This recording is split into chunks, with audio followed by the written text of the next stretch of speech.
What's going on, everyone? Welcome back. Thank you so much for tuning in today for another video. We are officially back now. I have a PowerPoint presentation prepared for you guys, a nice little slideshow about the topic that I want to talk about today. It's going to be really fun to do, and I'm actually pretty excited to share it. So we're going to get into that in just a second, but before we do, thank you again for hopping in, taking some time out of your busy day. I hope you guys are having an amazing weekend, and just staying happy, staying healthy. Let's hit some fun clips first before we get into the slideshow.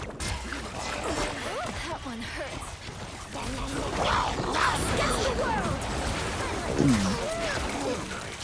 Anyone willing to help?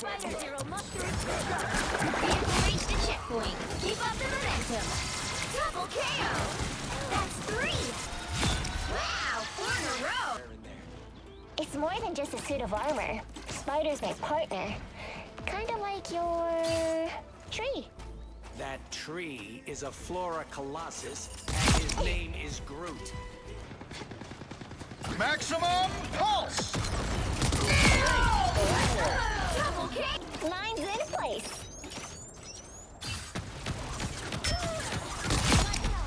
Maximum pulse!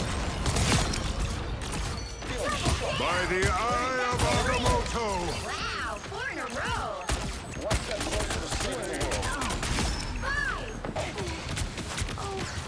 I need assistance. Spider boss. Systems restoring. Double. You're up, little one. Spider for the win. It's clobbering time! Armed and dangerous! Double KO. That's 3. Wow, 4 in a row. What do I hit next? I'm taking requests. 5. Extermination!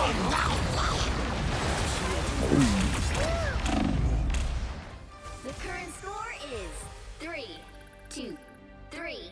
All right, so for today's video, we are going to be talking about the sub role that no one acknowledges. Now, look, I know people talk about this. When I get into this and you find out what this is going to be about, you're going to say, well, Baywell, people do know about this. They do talk about it. But the thing is, this is just one of those roles. It's just like, it's not really something that you can attribute any real stat to or any like true acknowledgement unless you go back and VOD review a game, right? So there's just a lot to be said about that. And I think it's really interesting to look at this concept and think about it as an actual role. Now, something that's really cool about it is certain heroes do it, and to do it well, you don't even have to play as that hero for the whole game. You just bring them in at certain points in time.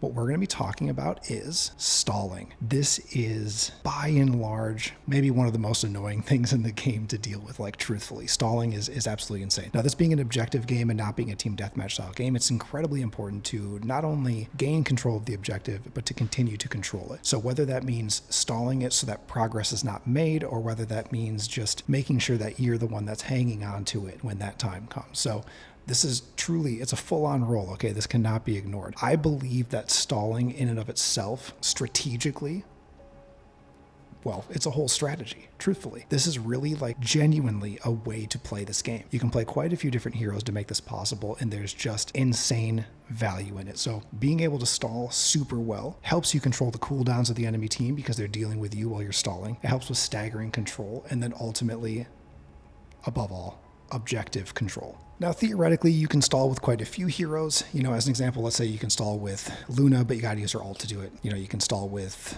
Cloak, but you got to have her ult to do it and hope that you don't get nuked out of it. So it just really depends. I wanted to keep this like as simplistic as possible. So the ones that do it the best, right? So Venom, Cap, and Penny, all of them have high sustain. Penny, not as much as the other two, but decent enough sustain, decent movement. Now with Venom, you have the ability to kind of go in and out. He's got crazy health, right? With his shield. Playing as Venom and controlling the objective, as well as Cap, these two specifically have a lot of value in protecting an objective against really an entire enemy team, sometimes even long enough for, let's say you're playing Cap or you're playing Venom, your team gets wiped and it's just you left alone.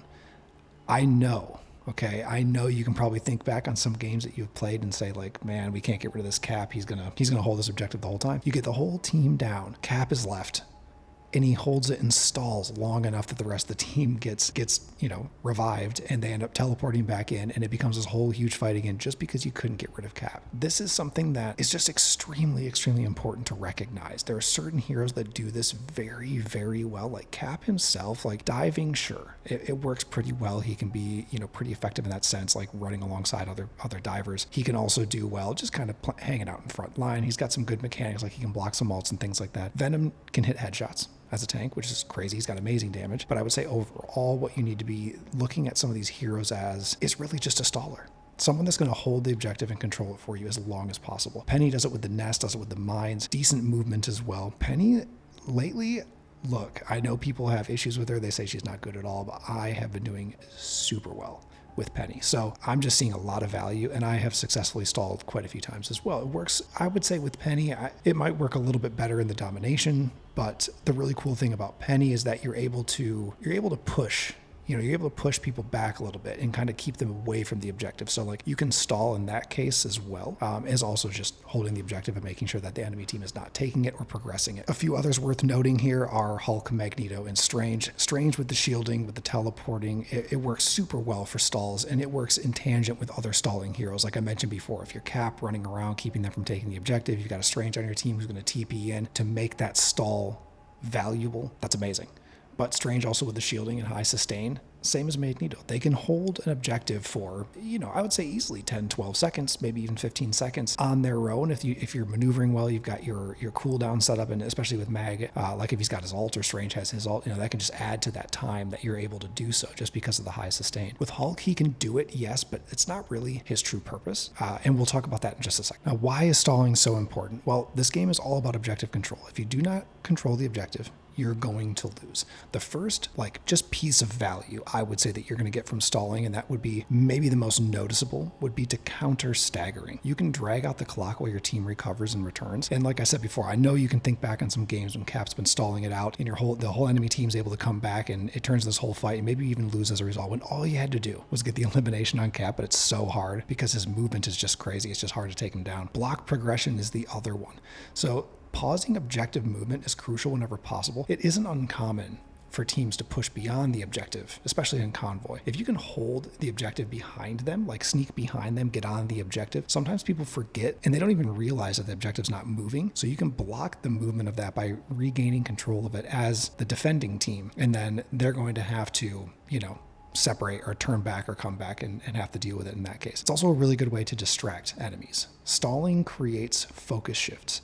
If you're blocking the objective from being captured, it kind of goes into the same concept as blocking progression here, but it's more about just the value that comes from the enemy team realizing that they're going to have to split up or they're going to have to go back, and that's going to allow your team the window to move forward and do what you have to do. There's also a completely different side of stalling, and that's map progression stalling, or MPS. That's what I call it. I made this term up. We're going to adopt it. It's going to be a thing now. Some heroes are really good at blocking the ability to make progress to the objective in the first place, right? Some of these heroes, like especially we were talking about Hulk before, Penny, some of these map progression stallers are just really, really good. They're really, really good, but I think they're not always used correctly, and that's why I think some of the value is not necessarily realized, right? And unfortunately, when it comes to stalling, I'm just going to throw this little conversation in there. This is a selfless role to be playing. No one's going to recognize it, most likely. Some people might, but the only way to really see the value in it would be to go back and do VOD reviews and realize, wow, this person is the only reason that we were able to hold on to this, is the only reason that this was maintained. So you don't have any stats for it, right? I've talked about this many times. This is an objective game. We have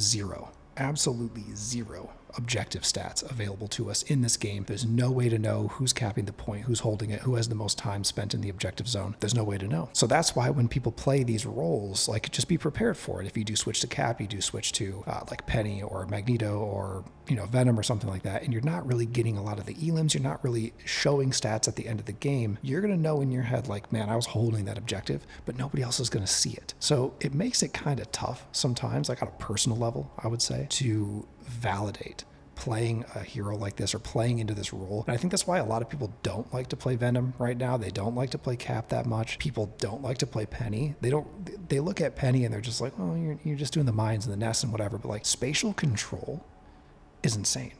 it is one of the most valuable things that you can bring to the table here because everyone's dealing damage, right? Tanks can get just as many eliminations as the DPS players. It's not like DPS is lacking, right? What's lacking more often than not is objective control. It's just awareness, how you're controlling all of the space around you so that you can more easily control the objective. So we're going to talk about some space makers here. Hulk, Penny, Wolverine, right? These in particular have proven over time to create space extremely well. Wolverine is a little bit different, okay? He's maybe like, if you want to think about like true space makers or holders, you could say that maybe he's the weakest out of this list, but he deals so much damage that the ability for him to just go in and nuke a tank has a lot of value.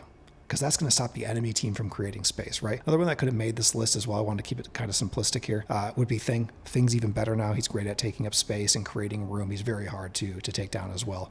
I left him out of this because I wanted to put Wolverine in just because he's not creating space for you necessarily. Like he is, okay, kind of, but he's more stopping the enemy team from being able to create space. So if there is Wolverine in play, he has not been banned. That's going to make it really hard for the enemy teams, Magneto, Hulk, Groot, Thing, to make any progression, right? So when I made this tier list, I hadn't really gotten to play too much in not tier list, isn't a tier list, but when I made this list, I hadn't had time to really play 3.5 yet, and I have now. So I already made this, so I didn't put Groot in here, but Groot can definitely be added. All right, as a space maker, as well as just a staller in general too, with the walls and everything. It can be really hard to deal with him and take over the immediate area around the objective. So he could certainly be a topic of discussion, and he's even better now in 3.5 because of the adjustment. So I'm pretty happy about that. But with Hulk is just one of like the best space makers. I honestly, I'm going to say he's the best space maker in the game. His ability to jump all around, create space, separate the enemy team, and even to cause staggering to happen. Not so much in staggering the sense that the enemy team is coming in at different times, right? They're not coming in as a full team. Is that he's able to chase people down very easily and stall eliminating them so that the enemy team is coming back and then a healer gets eliminated. This is really, really valuable. These are like different little like nuances and strategy in the game that are extremely important. Penny has become one of my favorite to play right now, really just because you have the ability to create the fighting area wherever you want it to be. You can create these lines, right? So let's say you're working in an objective map, doesn't matter which one. You take over the objective, you get a full team wipe. Now you can progress a little bit more toward the enemy spawn point. You can get the nest set up, you can set up your mine traps, and you can create this stalling space making zone where they got to get through all of that and deal with all of that to even get to the objective. That's where her value like truly comes into play. All of the stuns with the nest, the mine traps that you can set up, the way that you can jump into the back line, deploy a nest on a healer, throw some mines down and get a quick elim like that. It's incredible. Like she's really good. And I understand, okay, like she's not the best tank, whatever. She's very good though. This is really just an amazing opportunity for you to control the way that the map is played. And same thing with Hulk, right? You have the ability to do this. There's a lot of value in that. It makes the game a lot easier when you are able, as a team, right? As a team, obviously, but also as an individual, when you are able to control how the game flow is, how it feels, where the fights are taking place, and whether or not you're allowing easy access or blocking access to the objective. It all depends on how you want to fight, and that depends on the heroes that you play.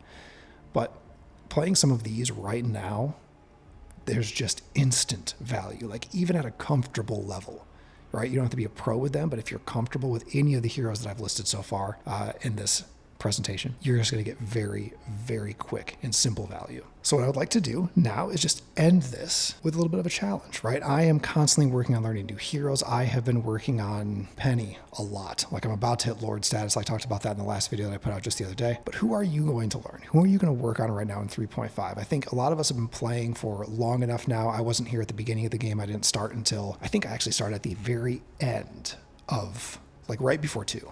Like right before 2. At this point, I have a very good understanding of the heroes and stuff, and like with tier lists and things like that, it's like, oh, you know, these are the best heroes, but if you don't have fun playing them, play someone else, right? Play someone that you have fun with. There are a lot of options, and everyone brings value in their own way. But I really want to focus myself specifically on what I've been preaching this whole time is like objective control. So that's why I've been playing a lot as Penny. I've been playing a lot as Magneto. And I've been playing a lot for 3.5, actually for the first time ever since I got back from my little vacation and came back for 3.5. I've been playing a lot of Iron Man, and I've been having a lot of success with Iron Man as well. So that's been really fun for me. But honestly, what I need to do is stop delaying this, and I need to learn Hulk. I've been saying this for like a month now, like I want to learn him. I see so much value in him, and I need to just take the time to do it.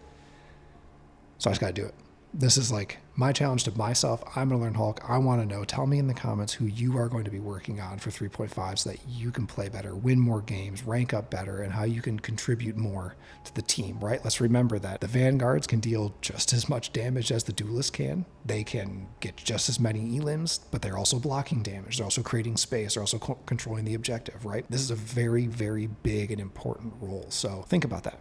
And let me know, like I said in the comments, let me know who you're going to work on. And with that, we will conclude the video. Thank you guys so much for taking the time to pop in here, hang out with me, listen to me chat about Marvel Rivals. I'm having so much fun playing this game still. And honestly, I feel like the more I play it, the more fun I get. And the more I try out new heroes, like when I get a little bit bored, I just pick up a new hero and it just becomes fun all over again. So I hope you guys are enjoying this as well. I hope you're liking 3.5. I have not had a chance to try Blade, but soon I will. So anyway, as always, guys, thank you so much. I appreciate all of you very much. If you have not joined the Discord, please do so.